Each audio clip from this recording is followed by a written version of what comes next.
ada 16 orang sahabat Nabi yang meriwayatkan hadis ini. Jadi ini menafikanlah ataupun tidak benar kalau ada di kalangan orientalis, musuh-musuh Islam, yang mengatakan bahawa Isra' Mi'raj ni ngarut saja. Tanya berapa ngarut? Dia kata sebab sumber hadisnya daripada Anas bin Malik dan Ibnu Abbas. Kita tanya apa masalah Anas bin Malik dengan Ibnu Abbas? Mereka pertikai kerana Anas bin Malik dan Ibnu Abbas masa Nabi Isra' Mi'raj dia masih budak. Apa pula orang Islam boleh ambil hadis daripada budak? Awak percaya ke budak? Budak, kanak-kanak. Memang tak dinafikan Ibn Abbas dan Anas bin Malik ni memang sangat muda. Dalam kitab Tahzibul Kamal dicatatkan Ibnu Abbas ni lahir 3 tahun sebelum hijrahnya Nabi ke Madinah. Mana dia memang sangat muda. Dalam kitab Al-Isabah dicatatkan ketika Nabi wafat, umur dia baru 13 tahun. Dikatakan 1 masa Nabi wafat. Dan dikatakan bahawa dia betul-betul boleh duduk sekali dengan Nabi, mengaji dan sebagainya hanya selama 30 bulan saja. Jadi di kalangan musuh Islam kata, macam mana awak ambil riwayat daripada budak? Kita nak jawab malam ini, ini bukan budak sebarang budak. Kata Sayyidina Umar Al-Khattab radhiyallahu anhu,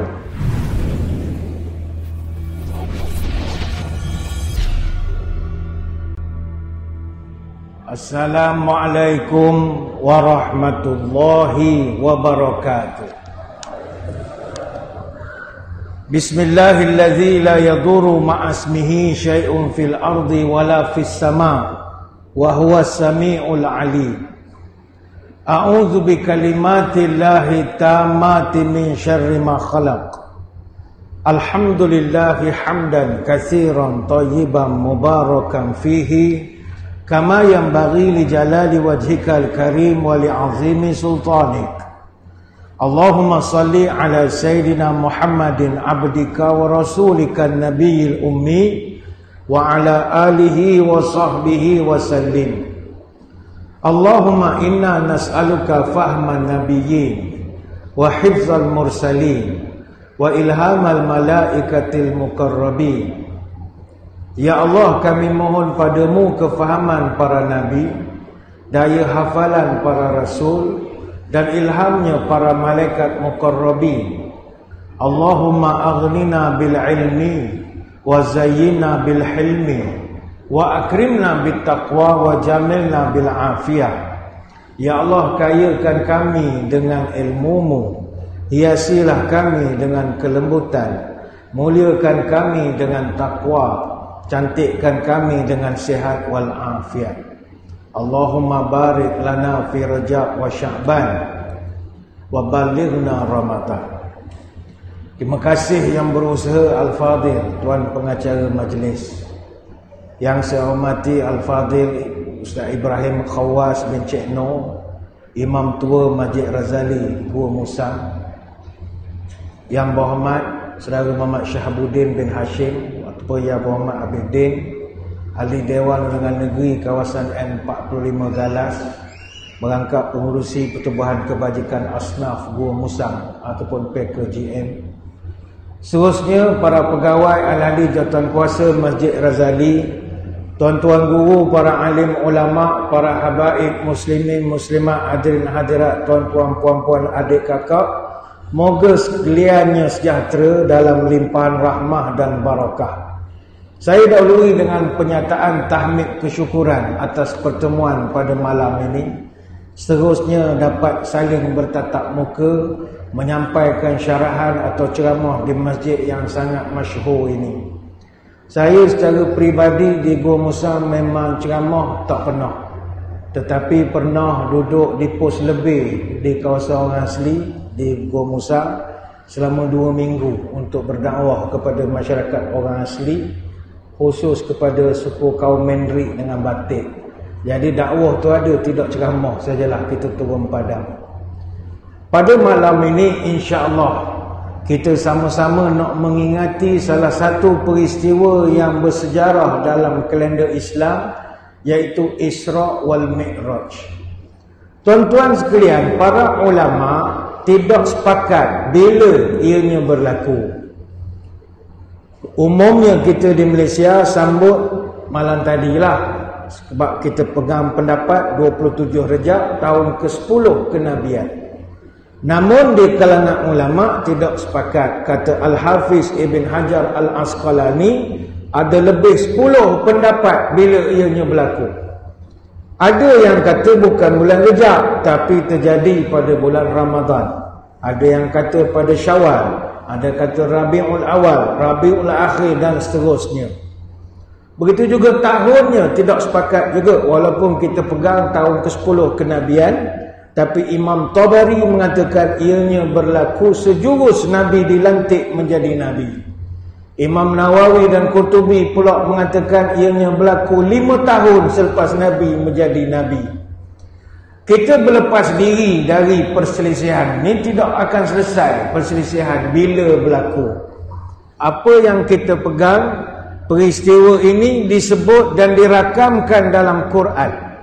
Cerita Isra itu direkodkan dalam surah Al-Isra ayat pertama, dan cerita Mi'raj iaitu Nabi naik ke Hadratul Qudus bertemu Allah disebut dalam surah An-Najmi ayat 13 sampai 18. Dari segi hadis, ada 16 orang sahabat Nabi yang meriwayatkan hadis ini.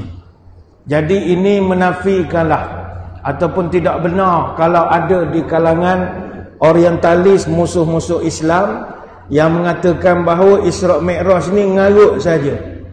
Tanya berapa ngarut? Dia kata sebab sumber hadisnya daripada Anas bin Malik dan Ibnu Abbas. Kita tanya apa masalah Anas bin Malik dengan Ibnu Abbas? Mereka pertikai kerana Anas bin Malik dan Ibnu Abbas masa Nabi Isra Mi'raj dia masih budak. Apa pula orang Islam boleh ambil hadis daripada budak? Awak percaya ke budak? Budak. Kanak-kanak. Memang tak dinafikan Ibn Abbas dan Anas bin Malik ni memang sangat muda. Dalam kitab Tahzibul Kamal dicatatkan Ibnu Abbas ni lahir 3 tahun sebelum hijrahnya Nabi ke Madinah. Mana dia memang sangat muda. Dalam kitab Al-Isabah dicatatkan ketika Nabi wafat, umur dia baru 13 tahun. Tingkatan 1 masa Nabi wafat. Dan dikatakan bahawa dia betul-betul boleh duduk sekali dengan Nabi, mengaji dan sebagainya hanya selama 30 bulan saja. Jadi di kalangan musuh Islam kata, macam mana awak ambil riwayat daripada budak? Kita nak jawab malam ini, ini bukan budak sebarang budak. Kata Sayyidina Umar Al-Khattab radhiyallahu anhu, andainya Ibnu Abbas menyamai usia kami, maka takkan ada seorang pun di antara kami yang mampu menandingi ilmunya walau hanya 1/10. Walaupun dia budak, bukan calon-calon budak. Apa sebab dia alim? Pertama, kerana Nabi doakan dia. Nabi dalam satu hadis riwayat Imam Ahmad terkenal dia mendoakan Ibnu Abbas masih kecil. Allahumma faqihhu fid din wa 'allimhu ta'wil. Ya Allah, jadikan dia faqih dalam agama dan beri dia ilham dalam tafsir. Ini hadis riwayat Imam Ahmad. Pernah Nabi peluk dia, Nabi doakan dia, Allahumma 'allimhul kitab. Ya Allah, ajarkan pada dia Al-Quran. Ni hadis riwayat Bukhari. Sebab Ibnu Abbas ni anak kepada Abbas. Abbas ni pak saudara Nabi, adik-beradik ayah Nabi. Jadi Nabi kenal dia daripada kecil lagi. Memang dia kecil, tapi alim. Sebab kedua, kata ulama, Ibnu Abbas ni walaupun dia umur budak, tapi ilmu dia lebih banyak berbanding sahabat hak lain sebab dia rajin mencari ilmu. Dia kalau dengar ada mana-mana sahabat simpan satu hadis, dia akan pergi cari sahabat itu. Pernah berlaku satu riwayat, dia tahu ada sahabat ni pegang hadis. Dia pergi ketuk pintu siang hari, tak ada orang jawab. Rupanya tuan rumah tidur. Dia rasa rugi kalau tak ambil hadis. Dia tunggu di depan rumah sampai tuan rumah bangun. Bila tuan rumah bangun, tengok Ibnu Abbas, sepupu Nabi, ada depan rumah. Sahabat dia kata, buat apa tak ketuk pintu kejut saya? Kalau tuan datang, saya bangun. Setakat naklah satu hadis maghrib sekarang kita jumpa di masjid, saya bagi kepada tuan. Apa jawab Ibnu Abbas? Tak boleh. Al-ilmu yu'ta wala ya'ti. Kata dia tak boleh gitu. Disiplin mengaji adalah ilmu itu mesti didatangi, bukan ilmu yang mendatangi baru berkat. Tuan-tuan kalau nak mengaji, jangan suruh penceramah mari gua musang. Tuan-tuan kena pergi Kuantan. Contoh begitu. Contohnya begitu kalau nak berkat. Kalau tak berkat tak apa. Sebab itu walhasil, walaupun Ibnu Abbas sangat muda, maknanya Nabi wafat dia baru tingkatan 1, tapi hadis yang dia riwayat duduk dalam 10 sahabat paling banyak riwayat hadis. Abu Hurairah riwayatkan berapa hadis? 5,374 hadis. Second, Abdullah bin Umar, anak Sayyidina Umar, riwayatkan 2,630 hadis. Tempat ketiga, Anas bin Malik, 2,286 hadis. Kemudian isteri Nabi Aisyah binti Abu Bakar riwayatkan 2,210 hadis. Tempat kelima, Abdullah bin Abbas diriwayatkan 1,660 hadis. Itu tara duduk dengan Nabi 30 bulan je. Dia budak cerdik. Kemudian rekod lain dipegang oleh Jabir bin Abdullah 1,540 hadis dan Abu Sa'id Al-Khudri 1,170 hadis. Jadi kalau ada musuh-musuh Islam di kalangan orientalis nak pertikai, dia kata, macam mana Isra' Mi'raj ambil hadis dengan budak? Ini bukan sebarang budak. Budak ni bukan sebarang anakmu. Anakmu lain. Ini budak cerdik. Ibnu Abbas ini. Apatah lagi Isra' Mi'raj bukan dia seorang. Versi riwayatnya ada 16 orang sahabat, termasuk Abu Hurairah. Jadi kalau dalam bahasa Inggeris, Isra' Mi'raj ini dari segi keyakinan kita, no doubt about it. Tak ada keraguan sikit habuk. Orang nak petikai Anas bin Malik. Memang Anas bin Malik memang budak. Masa Nabi baru sampai Madinah, ibu Anas bin Malik nama Ummu Sulaim radhiyallahu anha. Ummu Sulaim bawa Anas bin Malik jumpa dengan Nabi, wakafkan anaknya untuk Nabi. Dia kata, wahai Rasul, ambil anak saya, jadikanlah dia pembantu, kebuatlah apa yang patut. Masa tu berapa umur Anas bin Malik? 10 tahun. 10, darjah 4 baru. Memang dia budak, tapi dia adalah sahabat Nabi yang terakhir meninggal dunia. Umur dia banyak juga, kat 100 agak umur dia. Jadi kita ahli sunnah wal jamaah, kita yakin peristiwa Isra' wal Mi'raj ini. Malam ini saya ingin mengajak hadirin hadirat sekalian untuk mengambil pelajaran Isra' wal Mi'raj daripada satu peristiwa yang sangat berkesan pada kita sendiri, iaitu pada malam Isra' wal Mi'raj Nabi telah mendapat banyak hikmah dan juga melihat kebesaran Allah. Isra' Mi'raj ini selain daripada cerita dapat perintah semayang secara langsung, itu hak paling terkenal, tetapi Isra' Mi'raj juga Nabi diperlihatkan tanda-tanda kekuasaan Allah, dan itu memang objektif utama. Subhanallazi asra bi'abdihi lailan minal masjidil harami ilal masjidil aqsa alladzi barakna haulahu linuriyahu min ayatina. Itu Tuhan garis bawahkan. Aku perjalankan hamba-Ku ini pada waktu malam dari Masjidil Haram di Mekah ke Masjidil Aqsa yang kami berkati sekelilingnya. Apa tujuan? Di hujungnya Allah jawab, linuriyahu min ayatina, untuk aku tunjukkan kebesaran aku. Itu tujuan utama. Maka banyaklah hadis-hadis yang dikaji oleh ulama untuk nak menunjukkan apakah tanda-tanda kebesaran yang telah diperlihatkan kepada Nabi kita. Antaranya, kata ulama, nombor 1, diperlihatkan pada Nabi 7 lapisan langit. Ni kita biasa dengar lah. Sebelum ni tak ada orang tengok. Allah buka rahsia 7 lapis langit. Yang kedua, kebesaran Allah, Allah tunjukkan pada Nabi apa itu Baitul Ma'mur. Yang ketiga, Allah tunjukkan kepada Nabi apa itu Sidratul Muntaha, yang selama ini rahsia, tak ditunjukkan. Yang keempat, berdasarkan hadis-hadis, Nabi telah dipertemukan dengan sebahagian daripada Nabi-Nabi yang terdahulu. Senior-senior dia. Di langit pertama, Nabi dipertemukan dengan Nabi Adam. Langit yang kedua, Nabi bertemu dengan dua Nabi, Nabi Yahya dan Nabi Isa. Langit yang ketiga, Nabi bertemu dengan Nabi Yusuf. Langit keempat, Nabi bertemu dengan Nabi Idris. Langit kelima, Nabi bertemu dengan Nabi Harun. Langit keenam, Nabi bertemu dengan Nabi Musa. Langit ketujuh, Nabi bertemu dengan Nabi Ibrahim alaihissalatu wassalam. Ingat tuan-tuan, Nabi-Nabi ni ada 144,000 orang. Kenapa Allah pilih Nabi tertentu je untuk dipertemukan? Kenapa? Why?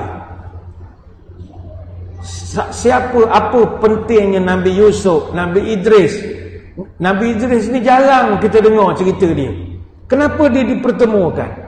Kalau Nabi Musa, kita tak pelik lah, hasil pertemuan itu semayang kita jadi diskaun tinggal 5. Nabi Ibrahim, dia telah mengajarkan kepada kita banyakkan membaca la haula wala quwwata illa billah. Apa rahsia jumpa Nabi Idris, Nabi Yusuf, Nabi Yahya, Nabi Isa? Ini lain tahun lah kita cerita panjang pula uraiannya. Saya tidak nak fokus hak itu. Itu kebesaran Allah yang keempat. Kebesaran yang kelima Allah tunjukkan kepada Nabi adalah Nabi diberi izin melihat surga. Yang ini saya nak kongsikan malam ini. Tuan-tuan sekalian, dalam peristiwa Isra' wal Mi'raj, Nabi telah diberi keizinan oleh Allah untuk melihat sendiri dari dekat surga. Hadis-hadisnya kuat. Kalau orang nak petikai ni, dia kena tengok hadis ni dulu. Pertama, dalam hadis disebutkan, summa udkhiltul jannata fa idza fiha habailul lu'lu'i wa idza turabuhal misku. Kata Nabi, aku dibawa masuk ke dalam surga dan aku tengok kubahnya dibuat dari mutiara. Kubah surga buat dari mutiara. Dan tanah surga itu daripada minyak kasturi. Tanah dia minyak kasturi. Bau dia, maknanya masuk saja surga, wangi. Sebab tanah dia adalah minyak kasturi. Kubahnya mutiara. Hadis ni riwayat Imam Bukhari. Dan Imam Bukhari masukkan dalam kitab As-Salah. Itu satu hadis.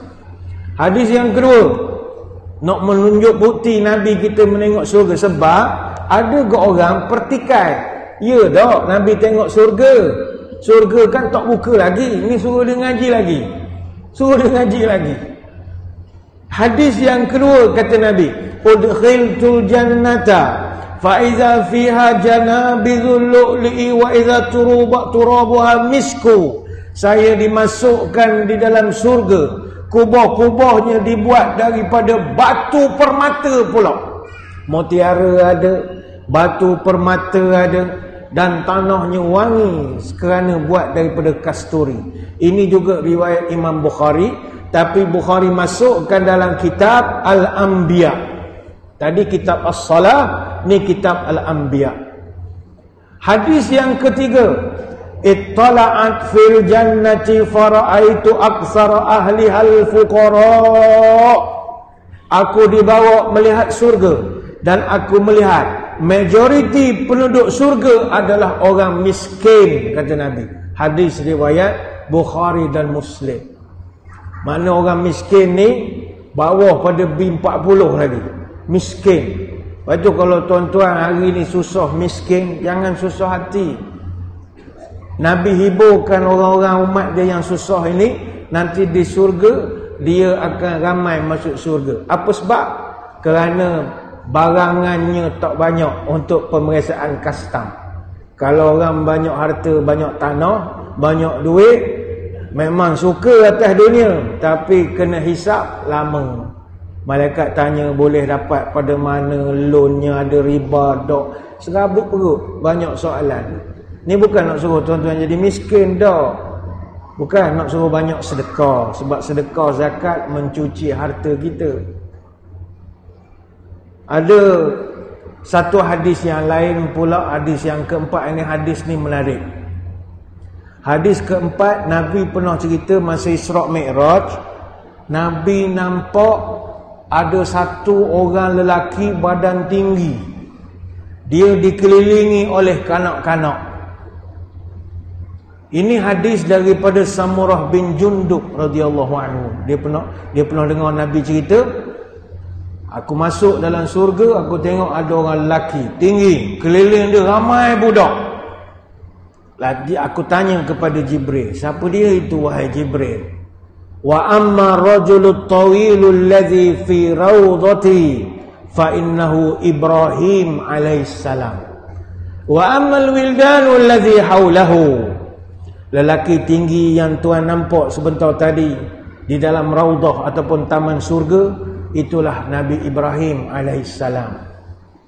Dan budak-budak hak sekeliling dia itu kami gelarkan mereka wildan. Apa itu wildan? Kata ulama, wildan ni adalah budak-budak, anak-anak yang meninggal dunia semasa kecil. Mungkin ada tuan-tuan di sini anak-anaknya meninggal masa kecil, umur 1 tahun, 2 tahun, 3 tahun. Mungkin sampai malam ni masih lagi bersedih, tak boleh move on lagi. Tengok anak orang, ingat anak sendiri, duk ngira lagi jadi anak orang. Anak aku kalau hidup umur sekian. Tak bersedih, itu biasa. Tapi ada hiburkanlah hati malam ni. Anak-anak kita yang meninggal masa kecil, dia dijaga oleh penjaga terbaik di tempat terbaik. Di mana tempat mereka sekarang? Di surga. Siapa penjaga dia? Nabi Ibrahim. Bukan Haji Ibrahim, bukan rumah kita ni. Nabi Ibrahim. Haji Ibrahim apa? Ini Nabi Ibrahim. Nabi Ibrahim jaga. Maka kata Jibril, fakullu mauludin mata alal fitrah. Semua budak-budak kecil awak lahir, mati masa kecil, walaupun mak ayahnya bukan Islam, dia dikira fitrah, maknanya masuk surga belaka. Waktu jadi ramai. Ini hadis riwayat Bukhari. Jadi hadis ni kata ulama menunjukkan anak-anak yang meninggal masa kecil, dia akan dijaga oleh Nabi Ibrahim dalam surga. Jadi tuan-tuan, sudahlah sedihnya, dah ada jaga molek dah. Penjaganya lebih baik daripada kita, namanya Nabi Ibrahim.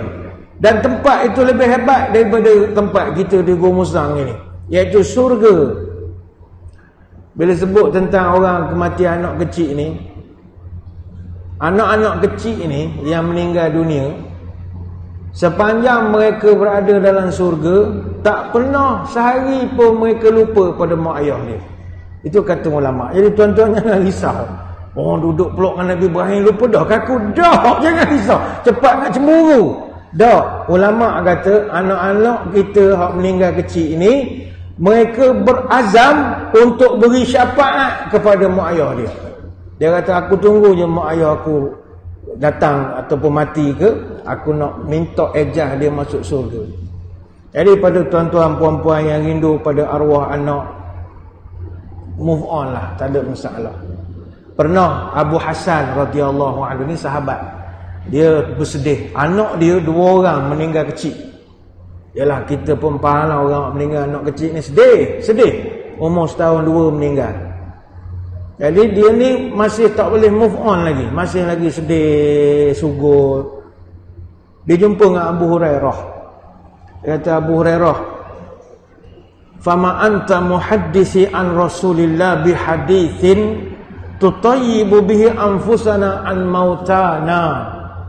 Wahai Abu Hurairah, boleh tak awak sampaikan kepada saya satu hadis yang awak pernah dengar, yang mana hadis tu boleh memujuk jiwa saya yang sudah kematian 2 orang anak ini, nak bagi saya semangat balik.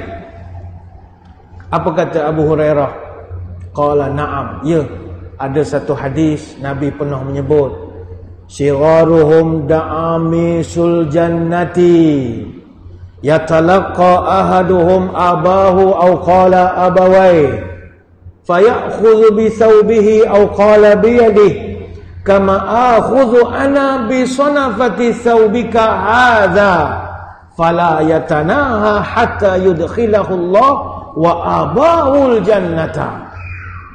Kata Abu Hurairah, aku pernah dengar Nabi bercerita, anak-anak yang meninggal kecil ini, mereka ni digelarkan da'amisul jannati. Apa makna da'amisul jannah? Da'amis ini, kata Imam Nawawi dalam Syarah Muslim, dia asal dari perkataan du'mus. Du'mus ni macam serangga hak semua terbang atas air. Hak macam nak tangkap payas. Dia mari-mari sekejap, tak tahu nama apa. Bahasa Arab panggil da'amis. Dan mereka ni ahli-ahli syurga junior, dia panggil. Ahli syurga yang muda-muda. Jadi Nabi cerita pada Abu Hurairah, apabila mereka ni nanti bertemu dengan ayah mereka di hari akhirat atau dengan mak dia, mereka akan tarik tangan mak ayah dia masuk ke dalam syurga. Kama akhudhu ana bi sanafati thawbika, sebagaimana wahai Abu Hasan, aku tarik lengan bajumu ni, aku tarik lengan bajumu ni, inilah juga nanti anak-anakmu tarik tanganmu. Ayo mari masuk surga, ayo mari masuk surga, ayo. Fala yatanaha, dia takkan lepaskan tangan mak ayah dia hatta yudkhilallah aba'ul jannata, sampailah Allah kata, yelah, masuk dalam surga. Budak. Jadi dia tarik mak ayahnya masuk surga. Hadis riwayat Imam Muslim.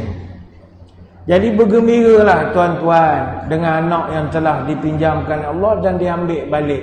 Mereka lah kita punya jaminan masuk surga.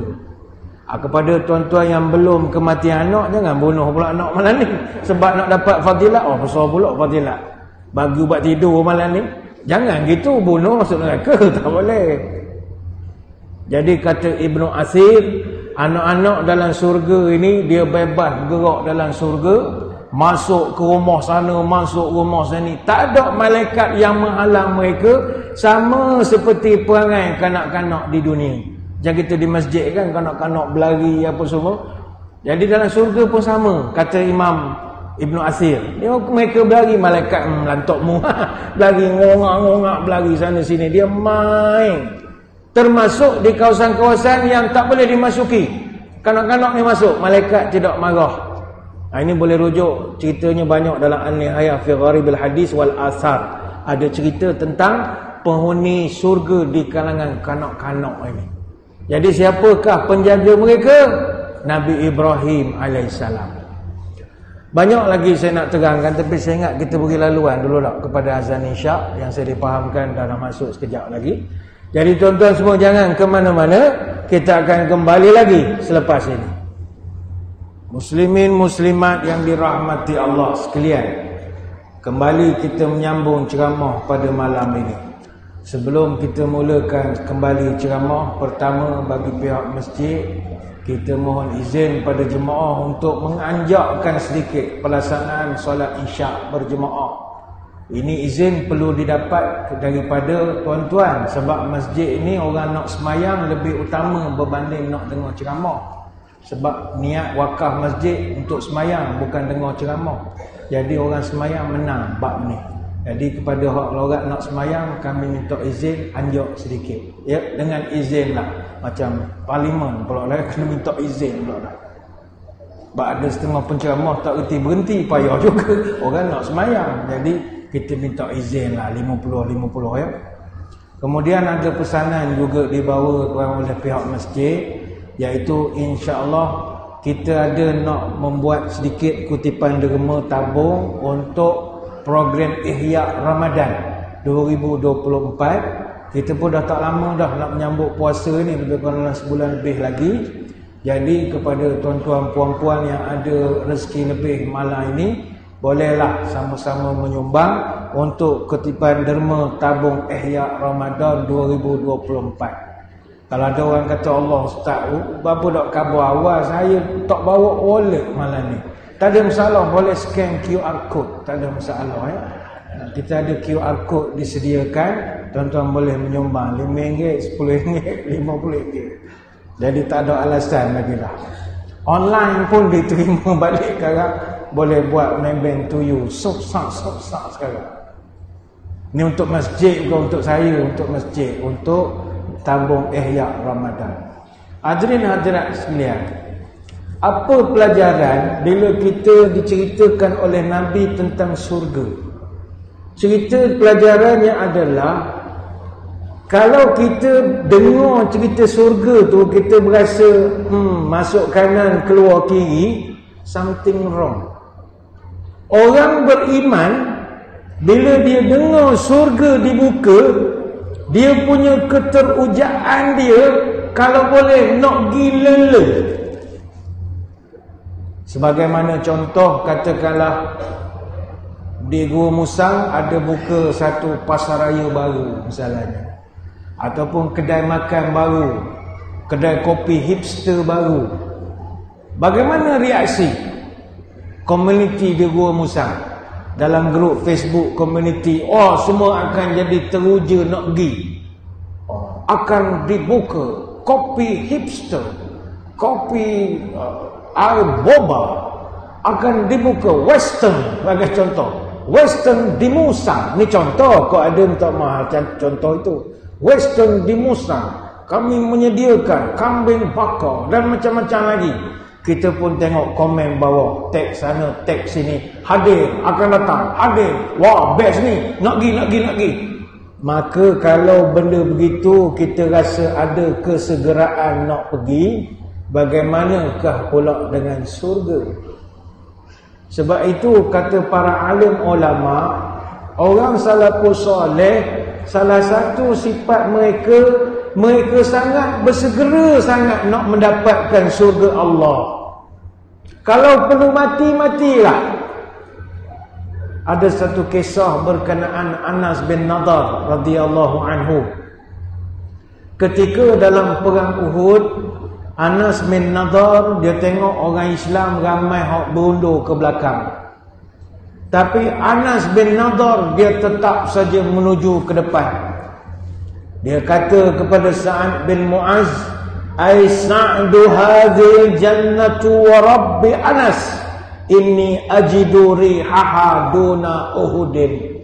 Wahai Sa'ad, demi Tuhan Nadir, aku telah mencium bau wanginya surga yang sedang menanti dekat gunung Uhud. Dia pergi. Kata Anas bin Malik, kami ketika temui jenazah dia mati dalam perang Uhud, kami tengok pada tubuh dia ada 80 lebih tusukan pedang, tombak dengan panah. Dan kami dapati beliau meninggal dunia kerana ditikam-tikam oleh orang-orang musyrikin. Tidak ada yang mengenali jenazah dia selain kakak dia. Ini riwayat Bukhari dan Muslim. Bila dia dengar surga, terus dia pergi saja. Begitu juga kisah Umair bin Al-Humam radhiyallahu anhu. Semasa perang Badar, Nabi berkata kepada dia, "Qumu ila jannatin arduhas samawati wal ard." Berdirilah kamu semua, dapatkan surga itu, luasnya seluas langit dan bumi. Umair bin Al-Humam Al-Ansari berkata, "Ya Rasulullah, surga itu memang luasnya langit dan bumi ke ya Rasulullah?" "Ya," kata Nabi, "luas seluas langit dan bumi." Maka kata Umair Al-Humam, "Bah." Apa makna bah? Bah ni kalau dalam bahasa Arab terjemah ke bahasa Melayu dia jadi fuyo. Jadi begitu. Taklah begitu lah.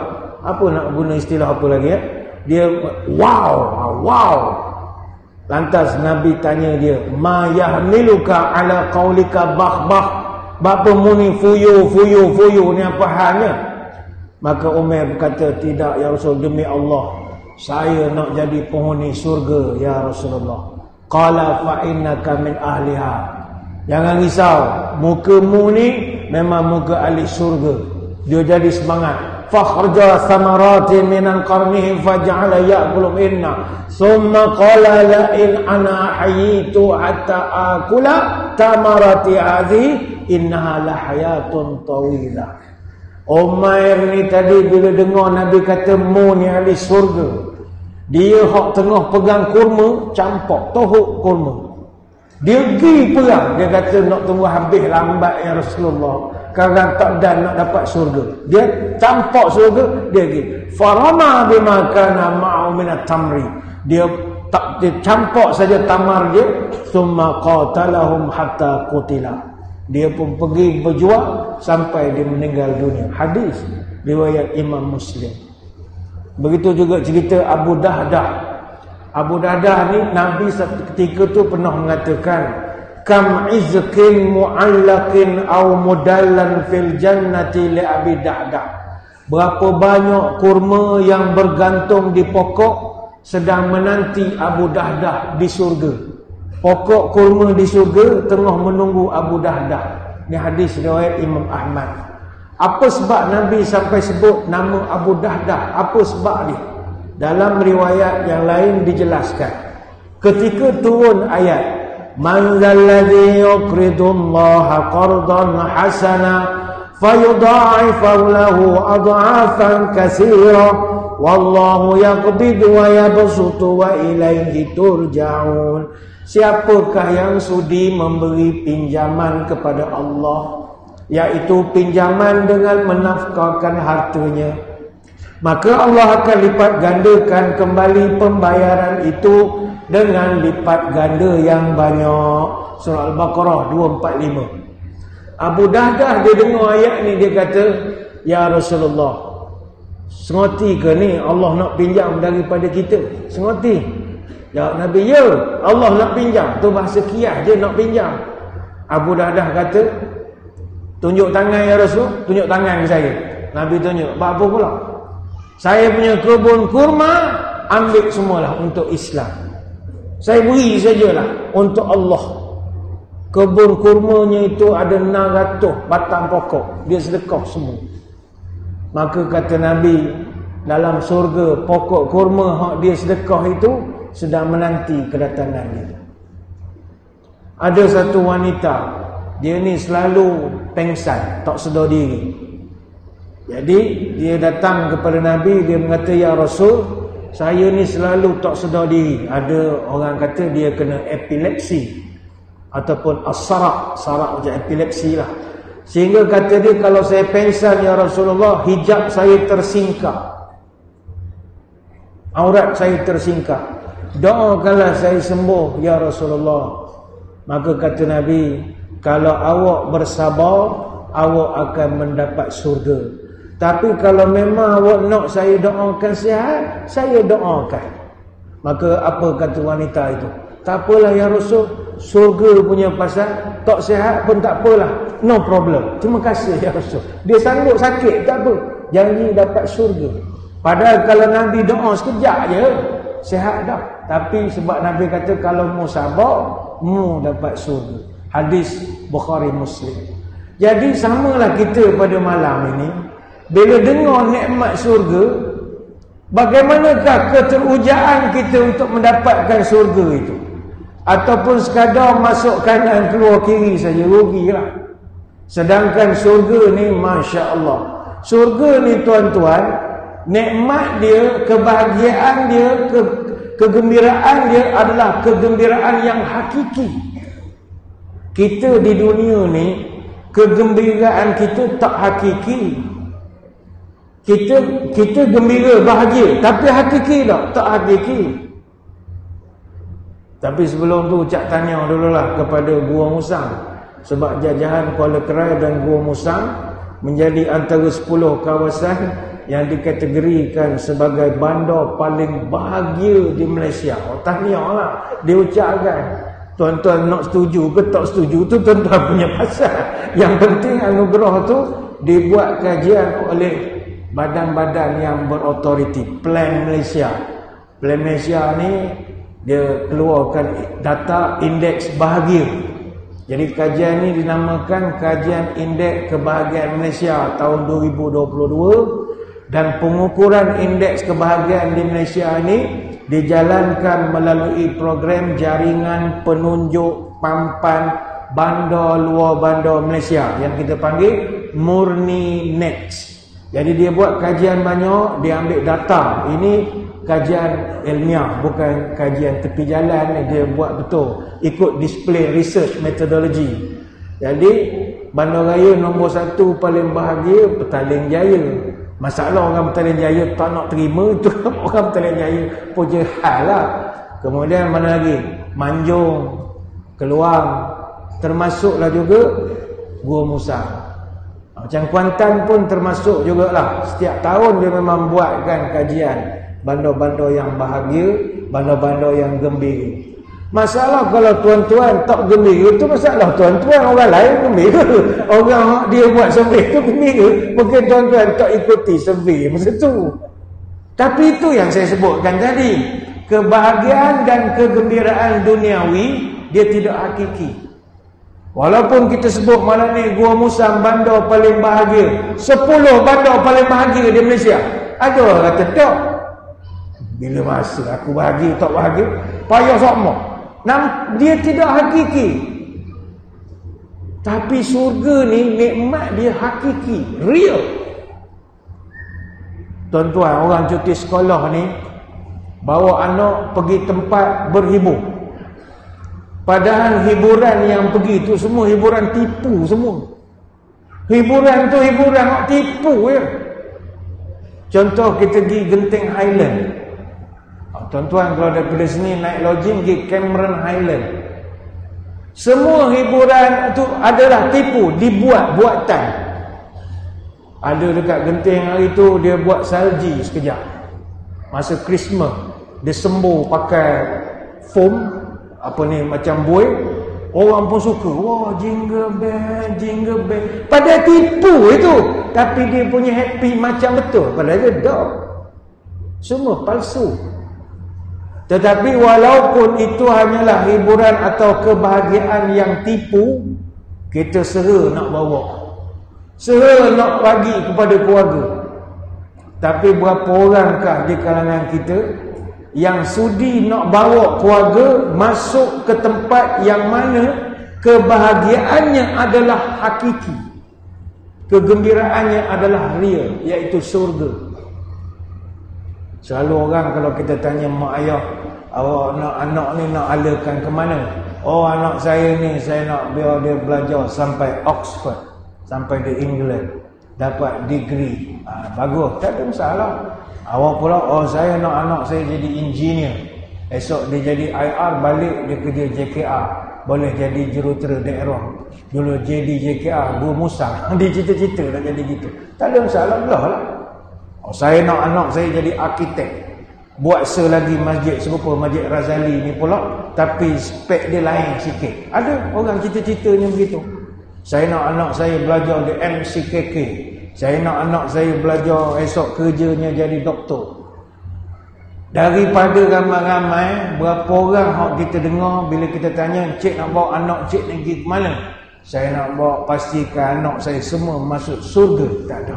Orang tak letakkan surga sebagai matlamat. Sebab kita tak perasan. Yang Nabi duk cerita pasal surga yang aku nampak nikmat begini, Nabi nak tengok mana dia umatku yang bersemangat untuk pasang azam bagi memasuki surga. Surga ni tuan-tuan, nikmat dia begitu banyak. Tapi nak masuk surga ada syarat. Ini hak kita payah. Syarat yang paling asas sekali masuk surga ni tak lain tak bukan sedekah. Macam tadi adik-adik kita lalu bawa karung guning. Tuan-tuan sedekah ataupun tidak? Itu sudah menjadi sebagai satu cabaran pertama dah bagi kita. Allah, aku ni nak masuk surga, tapi duit pula tak ada. Agar dia ada cabaran. Sebab itu susah. Ada satu riwayat Nabi cerita tentang pintu surga. Ini nak bagi semangat sikitlah kita ya. Pintu surga ni kata Nabi Ada berapa? Ada 8. Fil jannati samaniyatu abwabin. Surga tu ada 8 pintu. Ini riwayat Imam Bukhari, hadis daripada Sahal bin Sa'ad. Apakah pintu-pintu itu? Pertama, pintu semayang. Yang kedua, pintu sedekah. Yang ketiga, pintu jihad. Yang keempat, pintu ar-rayyan. Yang kelima, pintu haji. Yang keenam, pintu al-aiman. Yang ketujuh, pintu al-qazimin al-ghaiza wal-afina 'anil nas. Dan yang ke-8, pintu zikir ataupun pintu ilmu. Tanya malam ni, pintu mana kita nak masuk? Kalau ada tuan-tuan hok boleh 8 pintu, tanya dia ucapkan. Tapi kalau satu abuk pintu kita tak lepas, berat sungguh. 4 pintu disebutkan dalam satu hadis. Kata Abu Hurairah, man anfaqa zawjaini fi sabilillah nudiya min abwabil jannati ya Abdullah hadza khair. Siapa yang bersedekah sepasang harta, maka akan dipanggil daripada pintu syurga yang khas, wahai hamba Allah, mari sini. Ulama bahaskan apa makna zaujain, sepasang harta. Al-Qadi menukilkan ucapan Al-Harawi, dia mengatakan kalau nak masuk surga cepat, sedekah biar sepasang-sepasang. Contoh, katakanlah, kalau ni cerita zaman dulu, katalah nak sumbang lembu untuk masjid, jangan sumbang seekor, sumbang 2 ekor. Gitu, dia dua. Macam tuan-tuan nak sedekah RM10 ke masjid, 10 riyal. Jangan sedekah 10 riyal, sedekah 20 riyal. 10 tabung ni, 10 tabung ni. Sedekah sepasang-sepasang. Orang nak berjihad, kita sedekahkan kuda, jangan seekor, 2 ekor. Nak hadiahkan hamba, jangan seorang tapi 2. Tapi ni atas orang mampu. Kalau tak mampu jangan buat. Sebab itu orang hak sedekah dua, dia ada pintu khas. Sebab bukan sikit belanja. Nak sedekah, nak beri 2 ekor lembu, ingat senang tuan-tuan. Seekor pun tak cakap nak beri. Ini pula 2. Dan kata Nabi, faman kana min ahli salati du'ya min babis salat. Orang hak semayang, dia akan masuk dalam pintu semayang. Jadi kita dah dapat dah. Tadi semayang maghrib, lepas ni sekarang kita semayang isyak, semayang sunat, macam-macam. Cuma jangan pula bila sebut orang semayang boleh pintu syurga, beres dah aku malam ni. Jangan overconfident pula. Dia, Nabi pernah beri amaran, inna rajula la yusalli 60 sanatan wa ma tuqabbalu lahu salatun la'allahu yatimmu ruku'a wa la yatimmu sujuda wa yatimmu sujuda wa la yatimmu ruku'a. Sesungguhnya ada umatku semayang selama 60 tahun, tapi semayangnya tak ada nilai, Allah tak terima, kerana sempurna rukuk tidak sempurna sujud, ataupun sujudnya sempurna, rukuknya pula tidak sempurna, maknanya tidak balance. Kita semayang mesti ikut peraturan. Ada tokmat nina, ada pergerakannya, ikut pekoh lah bahasa mudah. Jangan asal semayang. Kemudian Nabi sebut lagi, wa man kana min ahlil jihadi du'ya min babil jihad. Orang yang selalu pergi berjihad, dia akan masuk dari surga pintu jihad. Wa man kana min ahli siyam du'ya min babil rayyan. Adapun golongan yang suka puasa, dia akan masuk dari pintu ar-rayyan. Yang ini kita nak kongsikan. Pintu ar-rayyan ini, dia bukan untuk orang yang puasa Ramadan. Sebab puasa Ramadan tu memang wajib. Ar-rayyan ni kata ulama adalah pintu yang dimasuki oleh orang yang rajin berpuasa. Bukan hanya Ramadan. Macam sekarang bulan Rejab, ada orang yang puasa, alhamdulillah. Tahniahlah kepada hak puasa hari ni. Nanti Syaban puasa lagi. Orang macam ni layak dapat ar-rayyan. Ya orang bulan Ramadan tu memang dah wajib puasa. Suka atau tidak dia kena puasa. Maka Ar-Rayyan ni untuk orang yang rajin puasa sunat Isnin Khamis, rajin puasa Daud, puasa 6, puasa 10 Zulhijjah. Ini yang dapat Ar-Rayyan. Kemudian Nabi sambung balik, wa man kana min ahli sadaqati du'ya min babis sadaqah. Orang yang suka sedekah, dia masuk daripada pintu sedekah. Ini hadis Bukhari Muslim. Dalam hadis lain Nabi sebut, satu ketika Abu Hurairah cerita hadis tentang syafaat Nabi. Nabi pernah beritahu, ya Muhammad, adkhilul jannata min ummatika man la hisaba alaihi min al-babil ayman min abwabil jannati wa hum syuraka'un nasi fi ma siwa dzalika min al-abwab.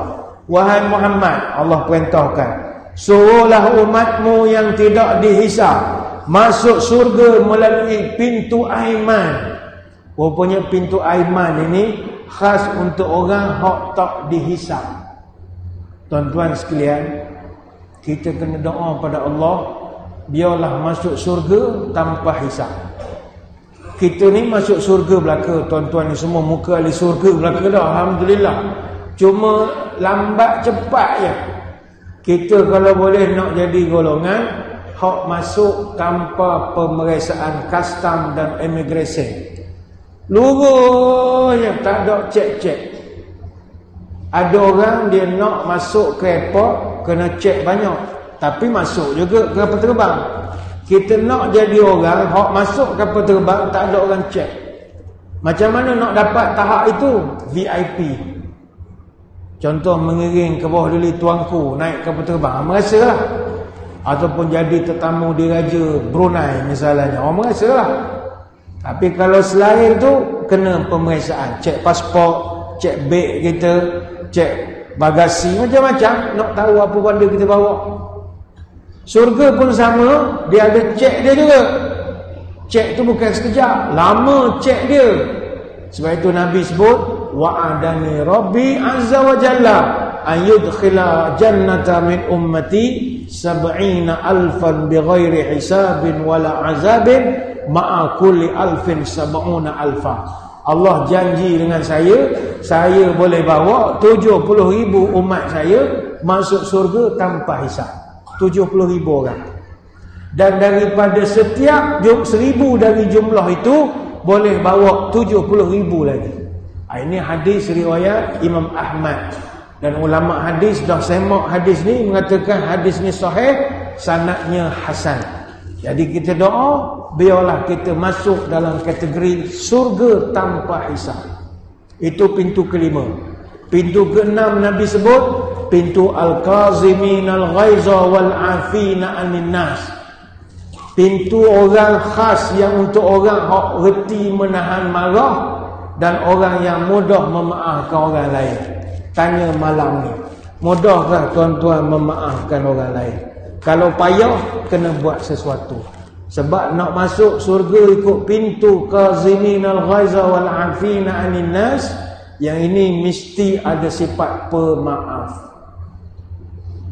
Kemudian kata ulama, ada lagi pintu yang dipanggil pintu zikir ataupun pintu ilmu.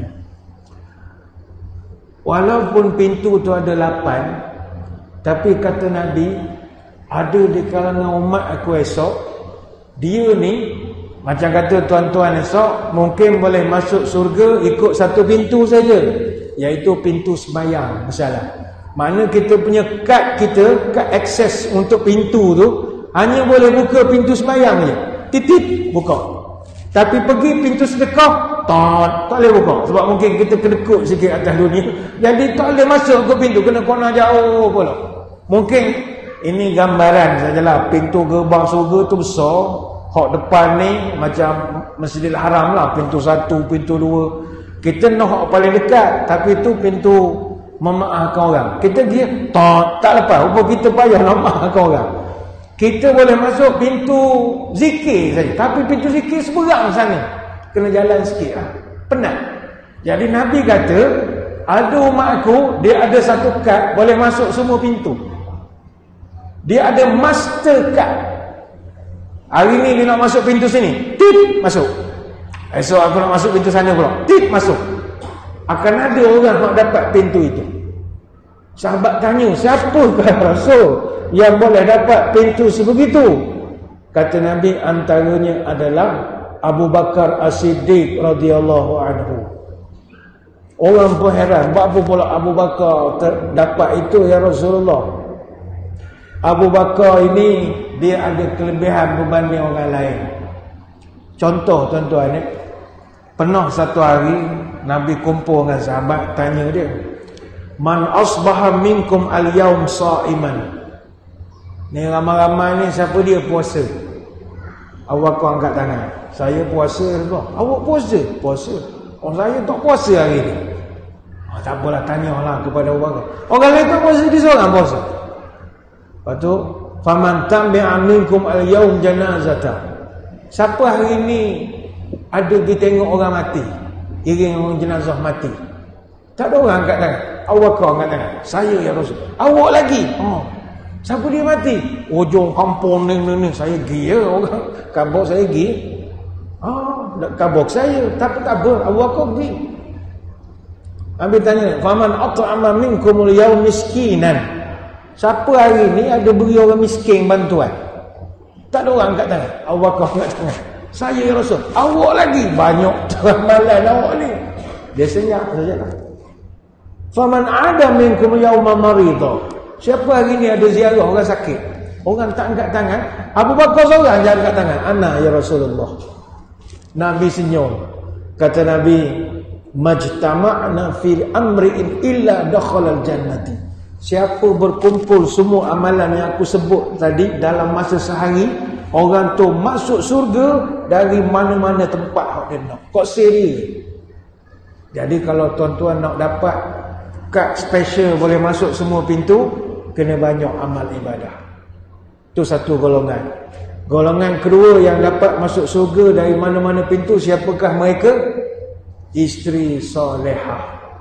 Yang mana Nabi sebut, seorang wanita itu, dia jaga diri dia jaga semayang, dia jaga puasa, dia jaga suami. Dia akan masuk surga dari mana-mana pintu yang dia nak. Ini kelebihan-kelebihan. Tapi kita tak kira lah pintu mana. Asal surga, sudahlah tuan-tuan. Alhamdulillah sangat dah. Tahap-tahap kita ni dapat masuk surga pun alhamdulillah dah. Tak kira lah 8 pintu ke 1 pintu ke. Tak, tahap kita ni tak masuk neraka wujud dah. Tak masuk neraka. Nakal sangat. Macam-macam pelik-pelik buat zaman muda. Moga-moga dah berumur-berumur ni Allah kurnia kita syurga mudah-mudahan. Tak kira lah masuk pintu mana Ustaz Air, saya boleh belaka. Janji syurga sajalah. Kita doa kepada Allah, moganya bukan kita saja yang dapat masuk syurga, bahkan kita boleh bawa sekali seluruh keluarga kita masuk ke dalam syurga. Semua sekali. Termasuk mak ayah kita, termasuk isteri, suami, anak-anak dan sebagainya lagi. Bawa sekali. Ada orang dulu dia tanya, Ustaz, kucing saya kalau mati boleh tak jumpa di surga? Ada? Dia tanya pasal kucing dia. Minta maaf, kucing tidak ada di surga. Yang ada di surga kambing, unta, binatang-binatang hak sebut tu lah. Bila jawab begitu, mak menangis dia. Sampai tu Ustaz, takkan tak ada kucing? Dah awak tanya ikut dalil hadis. Dalam hadis Nabi tak sebut kucing. Tapi kalau awak dah masuk surga, mintalah benda nak pun insyaAllah dapat. Nama pun surga. Jangankan kucing, moyang pada kucing awak pun boleh datang lagi. Apa masalahnya? Yang penting masuk surga tu dulu. Banyak nikmat. Nikmat surga begitu banyak. Buah-buahan. Kita masuk Masjid Ghazali ni pun dah rasa surga. Bayar. Masuk, tengok lampu, tengok dinding. Ini tuan-tuan bukan buat dari permata ni. Yang surga ni buat daripada permata manika. Tuan-tuan pernah masuk istana tak? Kalau masuk istana Kelantan ke, istana Pahang ke, istana negara ke, istana Brunei ke, semua mah-mah. Tak tahu mah betul atau macam mah kita tak berani nak cek. tapi nak suka tengok. Maka bayangkan surga esok, sudah pasti kita jadi suka tengok. Maka tidakkah terliur kita mendengar segala nikmat-nikmat yang dijanjikan ini, air minuman, makanan, segala kemudahan yang disediakan. Orang selalu nampak hak bidadari itu saja, sebenarnya tidak, banyak lagi nikmat-nikmat yang lain. Maka sebagai kesimpulan, cerita Isra wal Mi'raj yang Nabi ceritakan, dia tengok surga dan dia nampak azab-azab di neraka, semuanya menjadi pelajaran pada umat dia.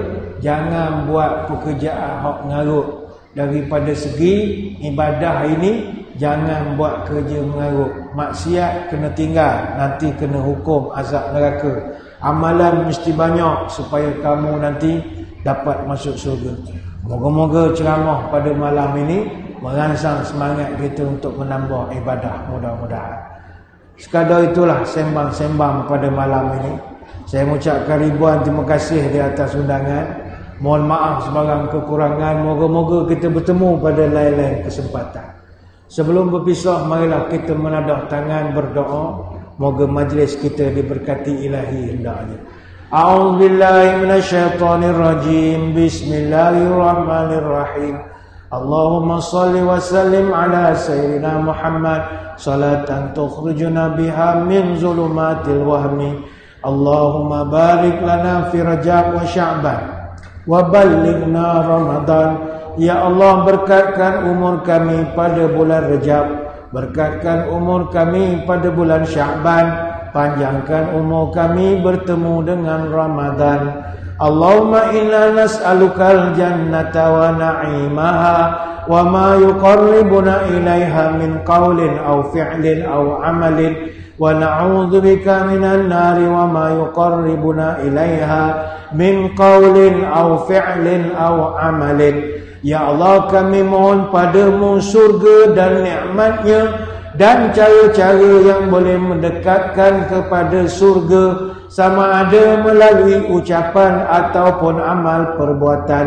Dan aku berlindung padamu daripada azab neraka serta apa jua yang mendekatkan aku pada neraka, sama ada disebabkan oleh mulutku atau amal perbuatanku. Allahumma tawil umurana wa sahih ajsadana wa nawir qulubana wa thabit imanana wa azin amalana wa wasi' arzaqana wa ilal khairi qaribna wa min syarri ab'idna wa qdi hawaijana fid dini wad dunya wal akhirah innaka ala kulli syai'in qadir. Ya Allah, panjangkan umur kami dalam keberkatan, sihatkanlah tubuh badan kami, terangkanlah hati kami, tetapkanlah iman kami, molekkanlah amalan kami, luaskan rezeki kami, dekatkan kami dengan kebaikan, jauhkan dari kejahatan.